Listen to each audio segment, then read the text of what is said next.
Hello दोस्तों, आप सब कैसे हैं? अरमान मोटिवेशन में आप सबका स्वागत है। आज आपके लिए एक भूखा राजा और गरीब किसान की कहानी ले आया हूं। तो चलिए पहले कहानी सुनते हैं। सालों पहले एक नगर का राजा अपने राज्य में रात को अपना रूप बदलकर घूमता था। वो रूप बदलने के बाद लोगों से मिलकर अपने यानी राजा के बारे में जानने की कोशिश करता और उनकी समस्याओं को समझता था। एक रात जब वह नगर घूम कर आया तो अचानक जोर से बारिश होने लगी। उसने देर किए बिना एक गरीब के घर का दरवाजा खटखटाया। राजा के दरवाजा खटखटाने के बाद घर से एक व्यक्ति निकला। वह एक गरीब किसान था जो अपनी पत्नी और बच्चों के साथ रहता था। बारिश तेज थी तो किसान ने राजा को अंदर आने के लिए कहा। राजा ने घर में जाने के बाद पूछा, क्या आप मुझे कुछ खिला सकते हैं? मुझे बहुत तेज भूख लगी है। वो गरीब किसान और उसका परिवार 3 दिनों से भूखा था और उसके घर में एक भी दाना अन्न का नहीं था। किसान के मन में हुआ कि भले ही हम भूखे हैं, लेकिन अपने अतिथि को यूं भूखा नहीं रख सकते। अब किसान ये सोच सोचकर बेचैन हो गया कि अपने अतिथि का पेट कैसे भरा जाए। तभी उसने घर के सामने वाली दुकान से चावल चुराने की तरकीब सोची।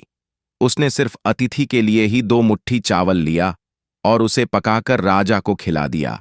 तब तक बारिश रुक गई थी और राजा अपने घर चला गया। दूसरे दिन दुकान का मालिक अनाज की चोरी की शिकायत लेकर राजा के पास पहुंचा। राजा ने दुकान के मालिक और उस गरीब किसान को अपनी सभा में प्रस्तुत होने का आदेश दिया। सबसे पहले सभा में पहुंचे किसान ने राजा के सामने जाकर अपनी चोरी का इल्जाम कबूल कर लिया और बीती हुई रात की पूरी बात राजा को बता दी। किसान राजा से कहता है कि मैंने चोरी की, लेकिन मेरे परिवार ने उस अनाज का एक निवाला भी नहीं खाया।